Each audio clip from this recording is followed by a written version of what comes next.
Yo, how high can Atom go? Especially if we consider that this year we still have some room to grow for the crypto markets. Bitcoin might do another new all-time high in Ethereum as well. The question is, what is Atom gonna do? How high can it go? And what do the fundamentals indicate? So I thought in today's video, we're gonna look at some network statistics because there's actually a lot of things that we can track, like the network activity, like the total value locked on Emrys and Osmosis, right, and P-Stick and all those kind of things. But also, very important, the IBC activity. And also, today we're going to look into some things that are still coming on the roadmap for this year and early next year that are going to have a big impact on Atom. If you're excited about that and want to learn kind of like my methodology on how to evaluate these things, then make sure that you subscribe to this channel, number one. Number two, like this video and share it with 1 or 2 friends. And number 3, also make sure to watch this entire thing.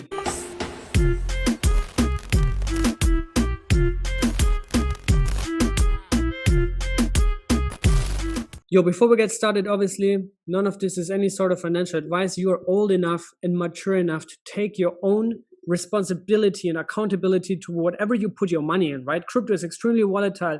Any cryptocurrency can always go to zero, right? We've seen crazy things in crypto. Solana just had an outage for almost a full day, right? So there's a lot of things that can go wrong like this in a snap, in an instant, right? So never go all in on crypto. Never listen to any random YouTuber that you just know from the internet, including myself, right? Never listen to me, never kind of like just blindly buy what I talk about. But you see that I'm very passionate, I'm very enthusiastic about Cosmos, Atom, and the whole network of Cosmos. But now that we got that off the table, let's look into Cosmos Atom, where it is today and where it can go from here in the future. So let's start here on my favorite site to track the markets and track the prices and all those kind of things, which is coingecko.com. And we can see if we scroll down a little bit, Cosmos Atom is placed and ranked at 22 with the price currently at $33.06. Trading volume over $1 billion and market cap of 9.2 billion, right? It has been ranked, I think 19, maybe even 18 a few days ago when it shot all the way up to $38, $39, I think even. So it really, really wants to push to higher highs. The trading volume is also increasing and it just made a new all-time high. So we're basically right now in the price discovery mode. We had this little setback from the pump a few days ago, but it all looks very healthy in my opinion. And yeah, cosmonauts are really, really happy about that, obviously. And to be fair, speculating on the price, right? Everyone in crypto is also here to kind of like, you know, make some money with those coins and trading them back and forth. You can see here the circulating supply is 279 million. And we're going to look at some on-chain metrics here because sometimes the APIs are not really correct. Because if we switch over to CoinMarketCap, we have to scroll down a little bit further, right? On CoinGecko, it shows up ranked 22, but on CoinMarketCap, it shows up ranked 28. So why is that? That's because they have another metric for the circulating supply, right? Instead of 279, they have 221 million coins. And that's simply because the APIs from which these exchange ranking sites pull information are not 100% accurate, right? So this is, I don't know, a bit unfortunate, but those are centralized sites. CoinMarketCap is owned by Binance. CoinGecko is also a company, right? So these guys obviously have a lot of control and thousands of projects that are listed there. But anyway, nonetheless, Cosmos Atom is on the rise. It's moving and it's kind of like mooning, right? I mean, we're above $30, which is crazy. If we look at the charts, we smashed through the all-time highs just a few days ago. Volumes are increasing, beautiful. $38 was the all-time high just 3 days ago. But now let's look into MintScan, which I recommend everyone to get familiar with, because MintScan is kind of like the Etherscan for Cosmos. You have all chains connected to it. You can check that out, all IBC-enabled chains here. And you see all assets, right? Or basically all Cosmos chains here, Cosmos-based chains. And you have different tabs up here. So one is assets, where it shows you also the on-chain total supply, and 279 million from CoinGecko is very close to that number here. They're probably pulling information directly from MintScan, which is pretty cool. But yeah, so you can check out all the Cosmos-based assets here, and Cosmos-based in that sense, like Iris, Osmo, Region, Akash, Sentinel, means they're built on the Cosmos SDK. And most of them have already enabled IBC, which is a feature that enables interoperability, right, among those chains. If you go back here in dashboard, you can also see some other things like the current price, like the trading volumes, right? This is all on chain. Bonded tokens, which means 67%, more than 2/3 are delegated to validators to provide security to the chain, right? So that's also how you can measure how secure the whole thing is. And that's a very good number.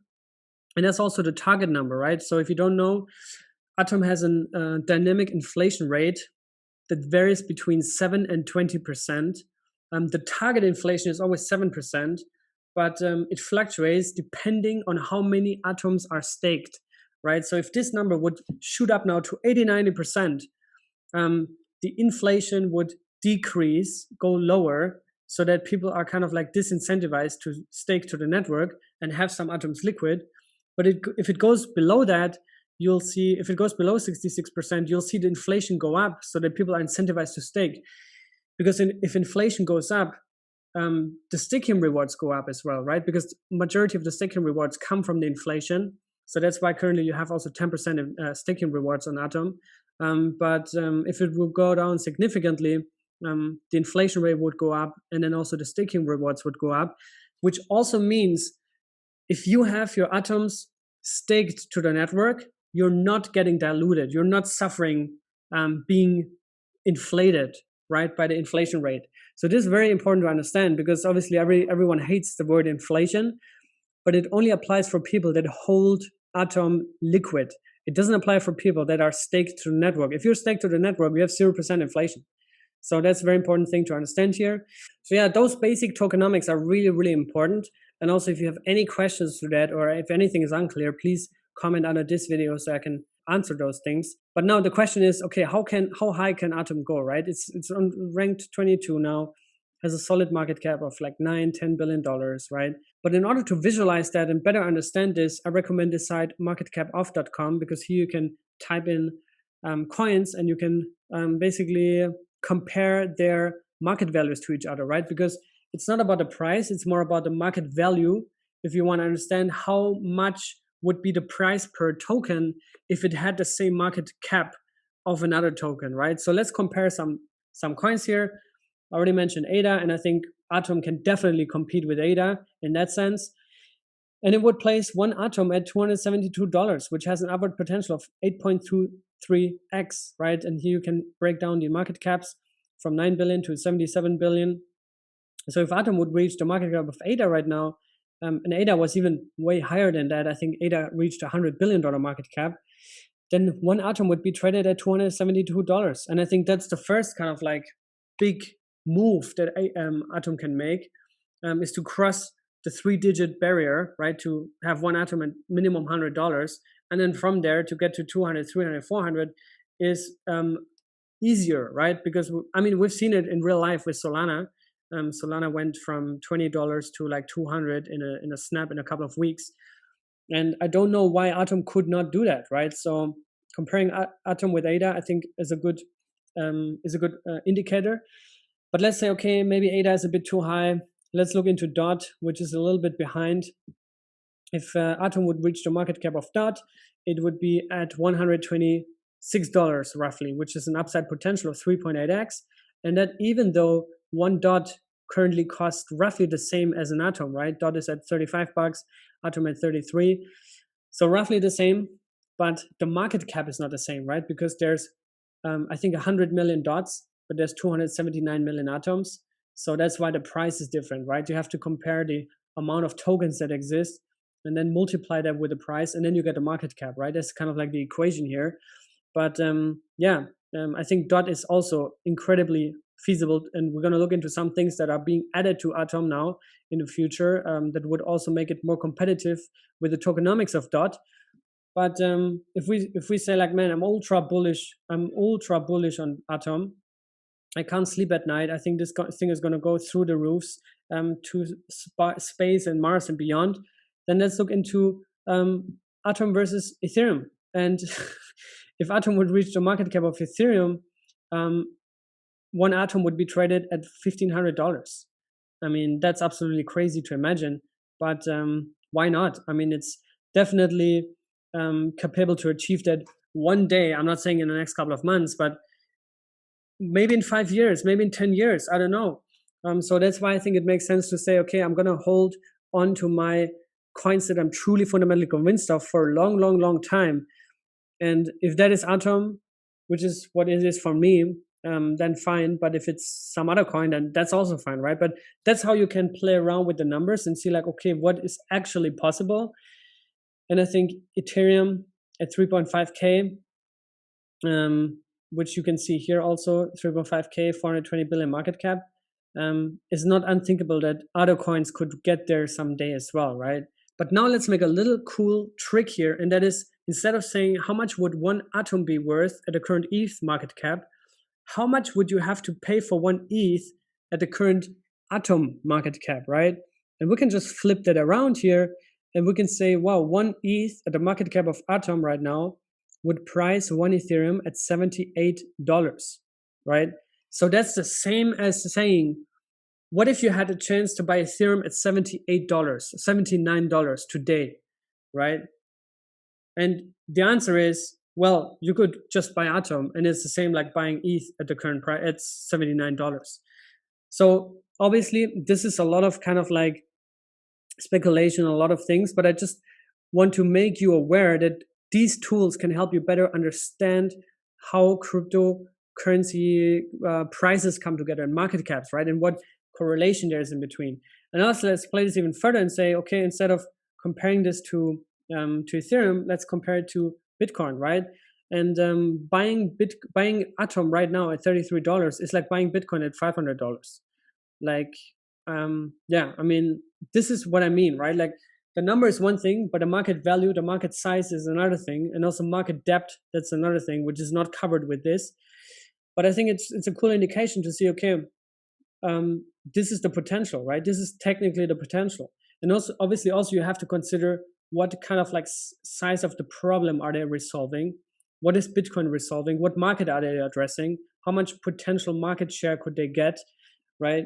And the same for Atom, right? What problem are they actually trying to resolve, and how much value is this going to accrue, right? So there's a lot of things. If you're not familiar with Cosmos Atom, then please watch all my interviews and my playlist. There's a lot of content around Cosmos Atom. But two things I want to point out here that are still coming and is going to accrue a lot of value for Cosmos Atom is the Interchain security feature, right? So this was announced in late August. Billy Rennekamp from the Interchain Foundation is kind of like leading that. He's the Cosmos Hub lead now, and he's also deeply involved in designing the Interchain security, which is coming to the Cosmos Hub. And that's basically very similar to what helped DOT, in my opinion at least, to get to where DOT is today. And that is that the polkadot relay chain acts as a security source for parachains, right? So parachain candidates have to purchase DOT, lock them up for 2 years, and then they borrow security from the relay chain, which drives immense value for DOT as a token, right? You see the same thing on Kusama.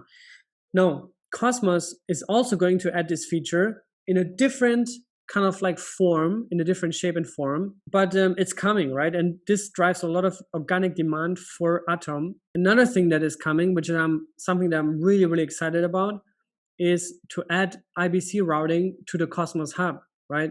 This was proposed by Strangelove Ventures, which is a validator, and also, founded and created by Jack Zampolin, who is an absolute legend in the Cosmos space, Cosmoverse.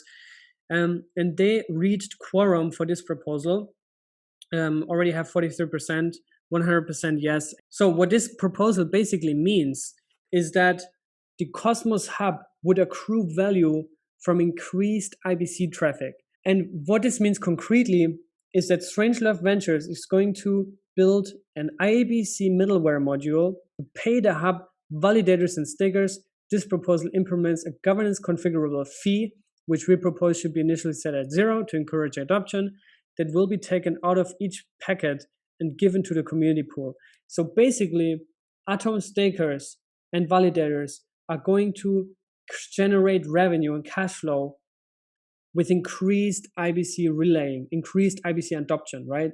And I think this is something really exciting. So also make sure you delegate to Strangelove Ventures for building these things. That's going to drive a lot of value accrual and organic demand, circulating demand for the atom, right? So on to the next thing before we wrap things up. Obviously, Osmosis is also playing a role with that, because if you look here on the incentivized pools on Osmosis, you can see the Atom Osmo pool, which still has 204% APY, has currently 2.4 million atoms locked, right? And then you can see, for example, the AKT, the Akash atom pool has 373,000 atoms locked, right? And those are basically out of supply, right? They're just sitting in these pools, accruing value from farming Osmosis and also from the trading fees and the swap fees.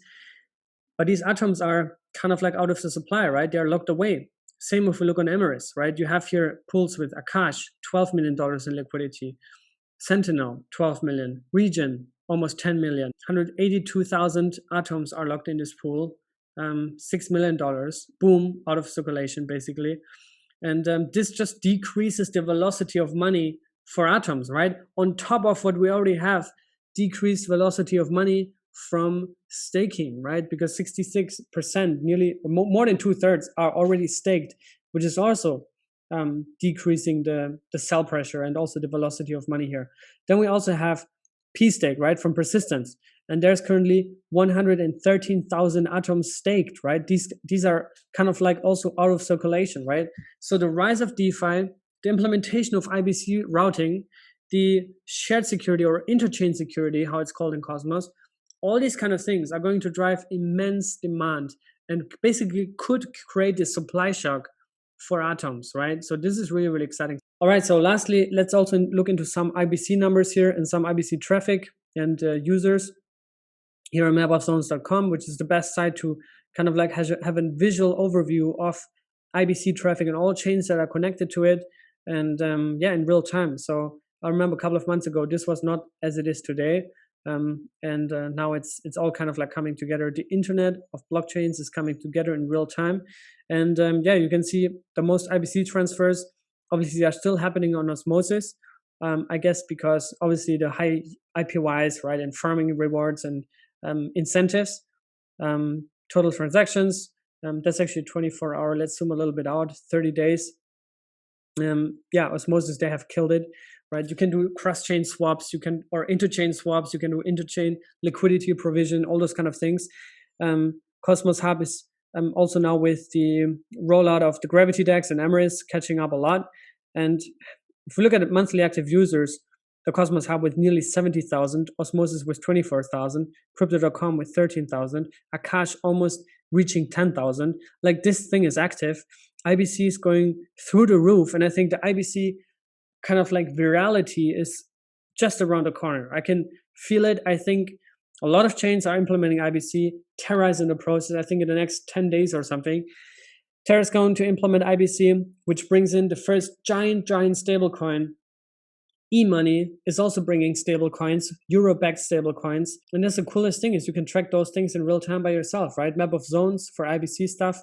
And also here on Minscan, you can see under the tab IBC relayers, how many channels are open, how much value is being transferred through these channels, how long are they open, and like, this is so cool, guys. I mean, this is really, really cool stuff. Just play around with that, get familiar with those things, and learn about Cosmos Atom. I think it's a great project. Obviously, treat everything that I say with caution. Never go all in, like I said initially, in those things.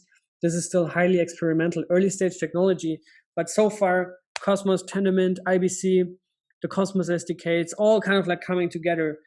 Cosmos DeFi is booming. And I think we'll see this explosive growth and move in the next couple of weeks. Also, big congrats and shout out to Kepler for reaching the 100,000 active users milestone, which is crazy. I think this was their end of year target, and now they already reached that mid-September. So really, really excited for that. I'm a big Kepler user as well myself. So congrats and thank you for building this amazing product. The Interchain wallet that gives access to the Cosmoverse. And speaking of Cosmoverse, also make sure that you sign up for our conference on November 5th here in Lisbon in Portugal. It's going through the roof. We have great speakers confirmed, like Meltem Demirors, we have Sunny Agarwal, we have Federico Kunze from Ethermint. Billy Rennekamp, the Cosmos Hub lead. Great speakers. We're going to announce many more over the next couple of weeks. So stay tuned. Follow us on Twitter, CCC Lisbon. Subscribe to the newsletter to not miss early bird tickets. And since the lead sponsor for this conference is the Cosmos Hub with community funds from the governance proposal, we try to make this as valuable as possible for cosmonauts. Very low entry fees. It's going to be a great event. I can already see it, like a lot of value, a lot of stuff. You're going to be going from this event saying, man, this was a whole experience. This was not just an event, this was an experience.